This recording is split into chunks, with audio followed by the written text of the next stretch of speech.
திருப்பதி காணிக்கை. உலகத்திலேயே அதிகப்படியான வசூல் வரக்கூடிய இரண்டாவது கோயில் எது அப்படின்னா நம்முடைய திருப்பதி பெருமாள் கோயில் தாங்க.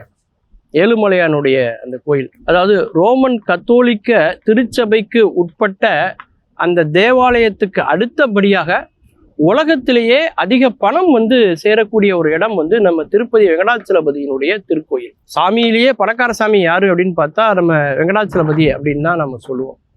அங்க இருக்கக்கூடிய உண்டியலுக்கு ஸ்ரீவாரி அப்படின்னு அதுக்கு பேர். அப்படி செல்வ செழிப்புமிக்க கோயிலா அந்த கோயில் இருக்கு. எந்த ஒரு கோயிலும் அவ்வளவு எளிதில் பிரபலம் ஆயிராதுங்க இல்லையா? பக்தர்களுக்கு பல பிரச்சனைகள் அவங்க ஒரு இறை தேடல்ல ஒரு இடத்துக்கு அங்க அவங்க வேண்டிக்கிட்டு ஒரு பிராயச்சித்தம் பண்ணி அது அவங்க வாழ்க்கையில நல்லது நடந்ததுக்கு அப்புறம் அதை அவங்க நண்பர்களுக்கு உறவினர்கள் 4 பேருக்கு சொல்லி அதன் பிறகுதான் பார்த்தீங்கன்னா அந்த கோயில் கொஞ்சம் கொஞ்சமா பிரபலமாக ஆரம்பிக்கும். அப்படி இந்த திருப்பதியில் உள்ள இந்த பெருமாள் கோயிலுக்கு ஒரு மலையில இருக்கிற ஒரு சூழல்ல வருவதற்கான சரியான பாதை கூட இல்லாத ஒரு காலகட்டம் இருந்தது.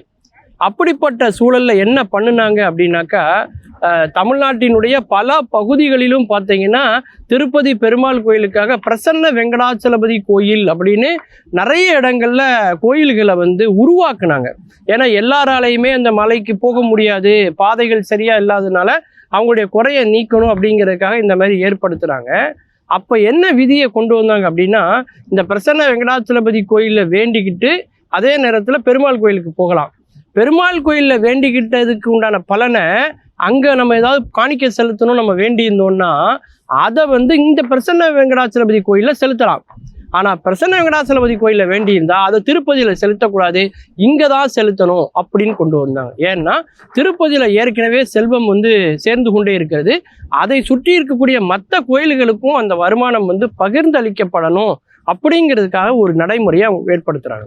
1933 வெள்ளக்காரங்களுடைய ஆட்சி காலத்துல கூட பார்த்தீங்கன்னா இந்த கோயிலுக்கு வரக்கூடிய மக்களுடைய எண்ணிக்கை அதிகமா இருக்கு, வருமானம் அதிகமா வருதுன்னு ஆங்கிலேயர்கள் பிரிட்டிஷ்காரங்க காலத்துல என்ன பண்ணியிருக்காங்கன்னா திருமலா தேவஸ்தானம் போர்டு அப்படின்னு ஒரு போர்டை உருவாக்கி அரசாங்கத்தின் சார்பாக ஒரு முக்கியமான அதிகாரியினுடைய மேற்பார்வையில அந்த கமிட்டி இயங்குவதற்காகவும் அங்க இருக்கக்கூடிய ஆகம விதிகளை பின்பற்றுவதற்காக ஒரு குழுவையும் அவங்க அமைக்கிறாங்க. அப்படித்தான் பார்த்தீங்கன்னா இந்த கோயில் இதனுடைய காணிக்கை அதிகமாயிட்டே இருக்கு. அதாவது நம்ம யாருக்காவது பணம் கொடுத்துட்டோம் அப்படின்னா நம்ம என்ன சொல்லுவோம்னா, திருப்பதி வெங்கடாச்சலபதியினுடைய கோயில்ல உண்டியல்ல போட்டதா நினைச்சுக்கோ அப்படின்னு நம்ம சொல்லுவோம் இல்லையா? ஆனா அந்த பணம் பார்த்தீங்கன்னா எப்படிலாம் பகிர்ந்தளிக்கப்படுதுங்கிறது நிறைய பேருக்கு தெரியாதுங்க.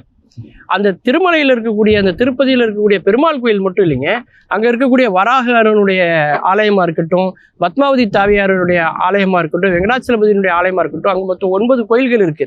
அந்த எல்லா கோயில்களுக்கான செலவுகளுக்கும் இந்த பணம் தான் பகிர்ந்தளிக்கப்படுது. அது மட்டும் இல்லாம இந்த திருமலையில பின்னாடி பார்த்தீங்கன்னா ஒரு வன விலங்குகளினுடைய ஒரு சரணாலயம் இருக்கு. அந்த சரணாலயத்துல பல விலங்குகள் அங்க பாதுகாக்கப்படுது. அதற்கான செலவும் இந்த தொகையிலேருந்து தான் எடுத்துக்கிறாங்க. அந்த அளவுக்கு பல விலங்குகளுக்கு நாம கொடுக்கக்கூடிய காணிக்கை உணவாக அவர்களுடைய மருத்துவ செலவுக்காக அது பயன்படுது. அது மட்டும் இல்லாம இந்தியாவிலேயே அதிகப்படியான மலர்களை பயன்படுத்தக்கூடிய ஒரு கோயில் அப்படின்னா அது நம்முடைய திருப்பதி பெருமாள் கோயில் தான், ஏழுமலையான் கோயில் தான். மலர்களை மட்டும் நம்ம பறிக்கலைன்னு சொன்னா மகரந்த சேர்க்கையே நடக்காது, தேனீக்கள்கிட்ட ஒரு தேடலே இருக்காது, உயிரினமே வாழாது, மனித குலமே இந்த பூமியில வாழ முடியாது.